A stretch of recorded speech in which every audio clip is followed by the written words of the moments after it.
Let's welcome our next speaker on the stage. Her name is Stella Airoldi. She will talk about 4 ways to use your nomadic privilege to make a positive change. And I guess we all agree it's truly a privilege to be a nomad. Stella has a background in international law and human rights, and she has been traveling the world for more than a decade.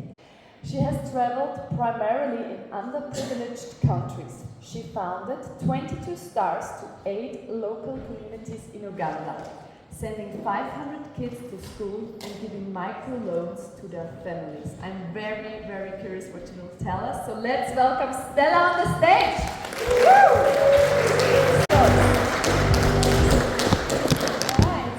Hi guys, hi nomads from Bansko. I'm very happy to be here today. I am sharing with you how to use your privilege. And don't worry, this is actually not going to be my whole presentation outline. This presentation will last 2 hours, but I will still show you all the slides, and then you can find me later on at the Nomad Cruise booth, where I will also answer all the questions about 22STARS, about Nomad Cruise, about our bracelets. So there you can also ask me any question you have about what I'm going to present in a slideshow, because now I'm actually just going through it a little bit faster, since we have only 30 minutes. Alright, so what makes you privileged? Just answer this question for yourself and try to maybe write down or have in your mind certain things that you actually realize, like, oh yeah, this is actually not normal for many people around the world, but for you it is.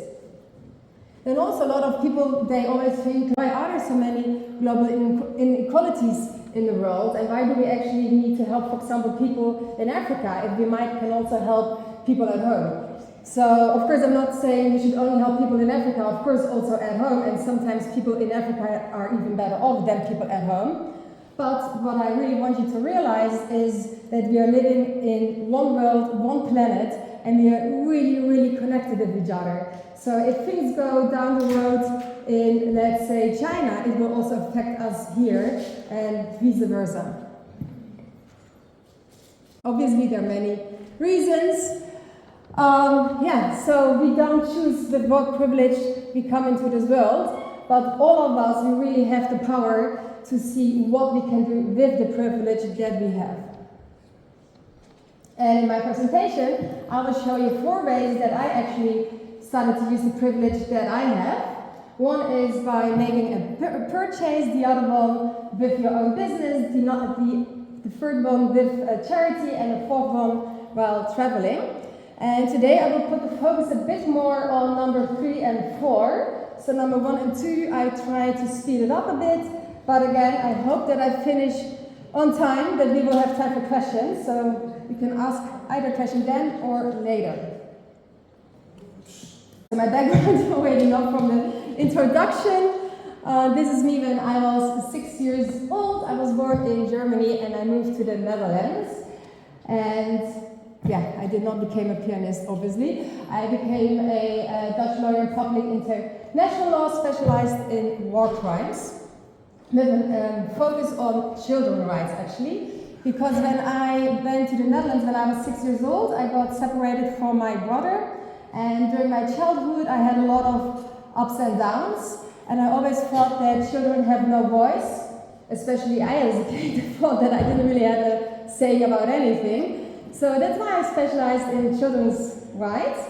And then I also realized that with Dutch law, you will be stuck in the Netherlands forever. And in order to travel, live abroad, since my family is from Germany and also from Italy, I wanted to have this opportunity, and I ended up with international law. And if you put together international law and children's rights, you actually end up with one of the worst crimes in history, I would say, which is child soldiers.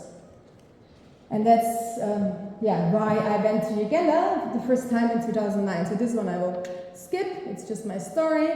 So in 2009 I went to Uganda, and not only Uganda, I traveled to many underprivileged countries. I worked at the EU in China for some time for human rights issues, and then at one point I just realized that I prefer to be more on the spot, do more field work, and not just sit in an office behind my computer. And that's when I exchanged my office for a nomadic lifestyle, which was in 2012. And yeah, no more fancy clothes. I was actually wearing flip-flops for, I think, almost a decade. So this is where actually the first time I really realized what impact your purchase has, namely when you're actually buying something. Whatever you buy, really think about who bought it, who made it, and what's the impact of your purchase, because it can be either very negative or it can be very positive. So in my case, I bought from Susan, that's the woman in the flower dress, bracelets in 2009. And I had met her during my research about girl child soldiers in Uganda. I was 23 years old myself back then, and Susan was 25. And I still really remember the first time I met her. It was in a stone hut with those metal roofs, and it was raining and it was so loud. I tried to interview her, but I could almost not understand one word she was saying because it was super loud. If you have ever been in African countries and you know how it's like to sit in one of those small huts, you probably will know what I'm talking about. And I still get like shivers when I actually think about it. So she shared with me her story, how she got abused when she was just 12 years old. She got married off to some soldiers. She got pregnant with her first child. Then with 14, she got pregnant again from a soldier, second child. And 2 years later, her third child. So being my age, 2 years older than me, 25, I was 23, she already had 3 children who were teenagers, because she got them so young. And Susan was also HIV positive, which she got from one of the soldiers. She had cancer, tuberculosis, basically just anything you can imagine. So you might think like, oh my God, like this sounds like her life is going to end, right? So it didn't, because Ida, who's on the left of me, she was back then our translator. She was translating between me and Susan. And Susan was actually not just sharing her story of misery, but she was actually showing so much energy and power, how she was not giving up on life, how she was fighting for herself, for her kids. So even being illiterate, Susan made bracelets out of recycled paper. In this map you just see where Uganda is, so it's actually East Africa around Lake Victoria. And here you see Susan in front of her house together with her neighbor and the children of her neighbor. So this was the hut where I was back then with Susan. And yeah, she was sharing her story with me, and I tried to write down as much as possible as I could. And then, because she was so happy that someone was actually listening to her, she gifted me those bracelets out of recycled paper. And I was only 23 years old, so initially I thought like, okay, what on earth can I give back to her? Because I was a student myself. But for her, it was already so great to just be being heard and that someone listened to her story. That was already for her a big step to even get more motivated to make an impact on her own life and that of her family. And what's also very interesting about Uganda, when I came there in 2009, it was even more extreme than now, because back then I remember the average age was 15 of the people, so basically of children, right? And I remember when I lived there for a few months, it was so good to come back to Europe and see elderly people again, because you can't imagine how it is. You have almost no older people. Everyone was super young, because many people died during the war or from AIDS. Now thankfully it went up a little bit, but still the average age is not as high as in European countries. Then when I met Susan, she was not only making beautiful jewelry out of recycled paper beads, she and her kids, they were actually crashing stones in a stone quarry. To explain a little bit why child labor still exists up until today. So Susan, she actually fled from North Uganda during the war to Kampala, the capital of Uganda.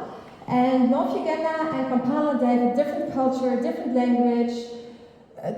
Everything is basically different. That it's one country is only because the colonial people at one point took a measurement table, and they just draw the lines in the Africa continent, like this is a country now, that's a country, this is a country. But if you look at it cultural-wise, linguistic-wise, a lot of stuff doesn't make sense. And for Susan and the people who fled to Kampala, they were highly discriminated against because they could not communicate. And if you can't communicate, on top of being illiterate, there's not much work you can find. So they all started to settle around a very big stone quarry in Kampala where they were crushing stones. When I met Susan, she was already so weak that she was not crushing stones herself anymore, but her children did. And she started to make recycled paper beads, because that was something she at least could do at home in the shadow, rolling up beads from recycled paper, while the other people were in the quarry. What Susan was sharing here was that still a lot of people are in the stone quarry, still even up till today. But later on, when you find out about our charity, we already got about 500 kids out of the stone quarry, so they're not in there anymore. But Susan, so she started to make those paper beads from recycled paper. In 2009, she gifted me some of her bracelets, and then once a year I would just order a big parcel from her and just give it to all my friends and family members and to everyone to support her business. But back then we were not 22STARS yet. But with the money that I actually sent once a year to Susan, 4 years later, 2012, I went back to Uganda. I was really nervous. I was even more nervous back then than I'm on the stage right now, and I'm nervous now. So you can imagine how nervous I was when I was in this plane to Uganda, because you always will hear those stories about money never reaches, people will probably just drink alcohol with the money you send, and so on. And since Susan was illiterate, it was not that we were sending emails back and forth or anything like that. So when I went to Uganda in 2012, I was super scared to find out what actually happened to her. But then to my big surprise, and I don't even have words for it, she came running up to me, hugged me, and literally started to talk fluent in English to me, which she before didn't do, because we only had a translator translating between us. But she actually really went to school and also sent her kids to school. So in case you wonder who is Susan, Susan is completely down the left. And then the other three, those are her kids. So, and she also sent them to school because even her oldest son only started school when he was 12 years old and he was illiterate before. And this really, really inspired me a lot, because then I realized that, whatever you buy, it really has an impact. So really try to buy locally, see from whom you're buying, and really be aware that you can literally change someone's life with it. But it also inspired Susan and me to start our own business. So we set up the 22STARS jewelry web shop and started to sell paper bead jewelry for a couple of years. Some of the women we are helping. I see I have only 10 minutes left, so I really have to rush through this presentation a bit. 22STARS, it means the stars mean hope, guidance, protection, and 22 stands for making the world a better place. So blah, upside, downside. You can imagine running a business is not as smooth as you think it is. So then the first nomad cruise, where I met a lot of digital nomads, and we had a lot of masterminds where I was sharing all of my downside stories, where we were actually losing money and not making money. And then this also why actually we're in such a special place right now, surrounded by all those nomads, with all those different backgrounds, different ideas. So really make use of it, really try to connect with as many people as possible and get some ideas in.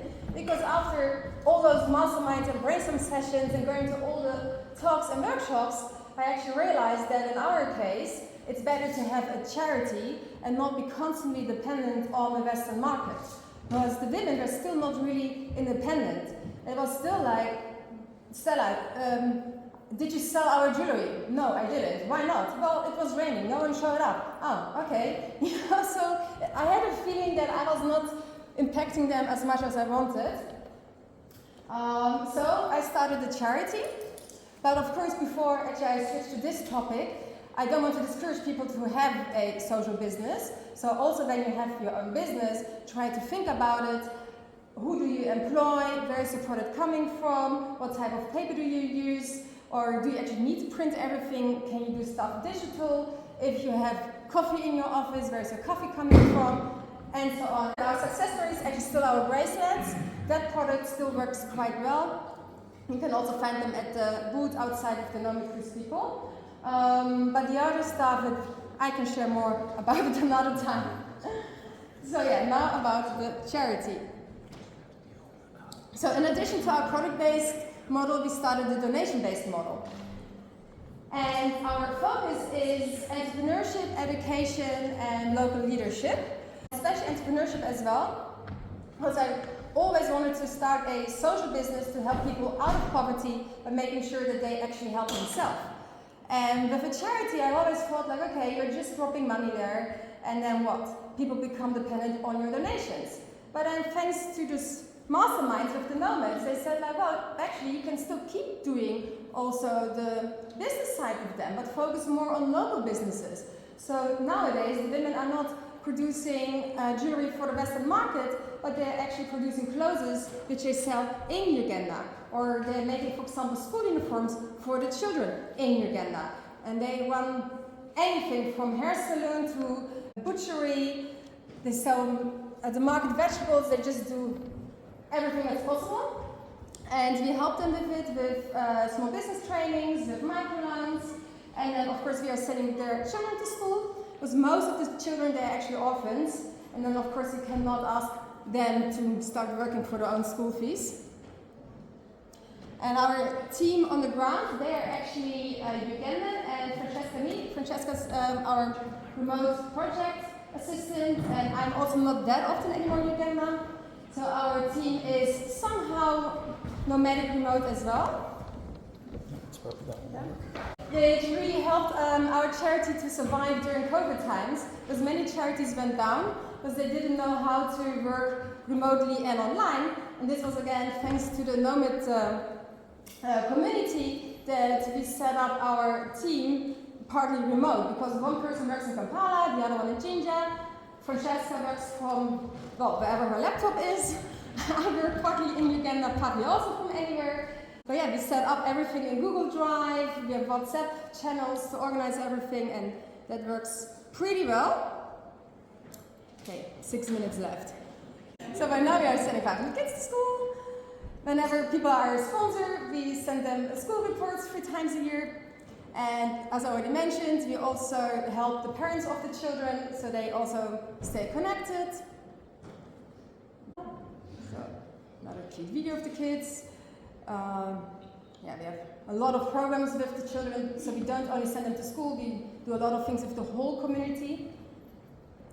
And we are also organizing social impact trips to Uganda. The next one is November. But even if you don't join one of our social impact trips, really try to use your privilege while you're traveling, especially if it's in less privileged countries. So tip number 1 is really focus on tourism and really be aware that you're a visitor in the country, and try to highlight what a country has instead of what it does not have. For example, when I started my whole journey in Uganda, I was always wondering why are digital nomads not coming to Uganda? And then I found out that a lot of people think that we have no internet, everyone dies from malaria, that there is no swimming pool, that there's no infrastructure, and so on. And I realized a lot of this happens because of the traditional charities that try to raise money and create awareness by only posting videos and pictures of extremely malnourished children running around half naked. But this is not the full truth. For example, this picture, it's shot in Kampala. Kampala is actually a big city. We have nightclubs there are restaurants, everything's there. Of course, there's also poverty, but there's also this whole other side. So with our social impact trips, we really try to promote tourism. We really try to show people also the beautiful things. Plus, nowadays with internet, and since we are all about education and making our kids literate, they are also going to find our Instagram accounts. And I think we all agree that no one would like to see a picture of themselves as a little child with a starving belly or things like this. So that's why also on our social media accounts, we really try to focus on our Ugandan staff, what they are doing, and really put them in the spotlight. So wherever you travel, even if it's Cambodia, Brazil, if you go and visit a grassroots organization, really try to make it about them and not too much about yourself, and really highlight the work they do. So these are our social impact trips we organize in Uganda. You will see later more about it if you are going to scan this link on Linktree, because we make a short video from our kids in Uganda saying hello to you. So if you scan it, the first thing you will see will be hello, Nomad Fest Bansko from the children in Uganda, and there's a little slideshow in it where you will see a lot of pictures from our project. I think if you have a look at the slideshow, you will get an even better idea how it's like to be in Uganda. All right, that's it. Thank you so much.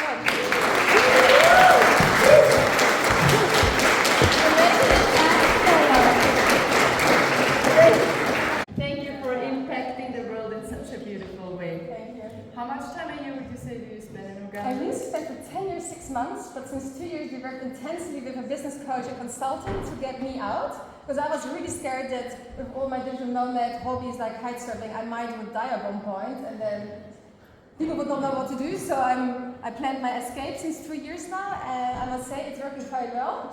My team is really able to do a lot of stuff now without me. I'm going back in November, and I try to be still there like 2 or 3 times a year. But then it really runs without me. Wow, beautiful. Yeah. But of course I hope that I will live another 50 years. And 22STARS is literally my baby, so I will never ever stop doing 22STARS. Woo! Big time for that. Beautiful way to impact the world. Okay, people, hands up for questions, Q&A. Let's start here. The lady. Thank you for your talk, first of all. I think I heard you talk about something like the social impact events this year. Could you tell us a bit more about that? About the social impact trip? Yes. Yeah, so people can be sponsors or not sponsors, doesn't matter, but they should be very interested to really engage with our local community. So what we do is we let our team members organize cooking workshops, jewelry workshops, we visit the projects. Our team will explain everything, how it works with the microloans, especially since a lot of team members are still illiterate. So they will show you the metal box where they put the money in. They actually count not by numbers but by the color of the paper, because they don't know how to count. All of those deep insights you get if you join us in Uganda. And we visit Kampala and Jinja, and then additionally people can also visit and do a safari, because Uganda is amazing for safaris and the landscapes. What's the temperature there right now? During the day it's usually around 28 degrees, so you can wear summer clothes, but in the evening it cools down to 16 degrees, so you don't need any air conditioning. And the winter? It's the same, so we have dry season and wet season, but because of the climate shifts, it's a bit blurry now. It's not anymore as strict as it used to be.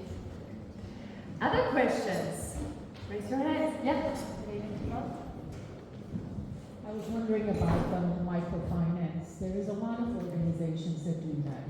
How did you figure out are you hooking up with these organizations, or are you doing this on your own? We do it by ourselves, so with the donations we get in from our project, and then also women that we select, they first have to do a training with our Ugandan trainers to really see if they're really motivated. Because unfortunately it often happens that people get a loan in order to pay back another loan they had somewhere else. And also quite often it's not that people just need money. Since most of the women we help are literate, sometimes they only need someone to sit together with them and brainstorm about their business idea and just make the calculations like, hey, if you buy a hairdryer with the money, you can actually get so and so more clients in your hair salon, and you will be able to pay back within 4 months. And then also, because the kids are in our project, it also helps them to really be serious about it and really try to pay back the loan. And then when they pay back, we give it out again to the next women. Thank you again, Stella, for impacting the world. It's such a beautiful week. I think that deserves another round of applause. Thank you. Okay, my dears, so what's next? Main stage.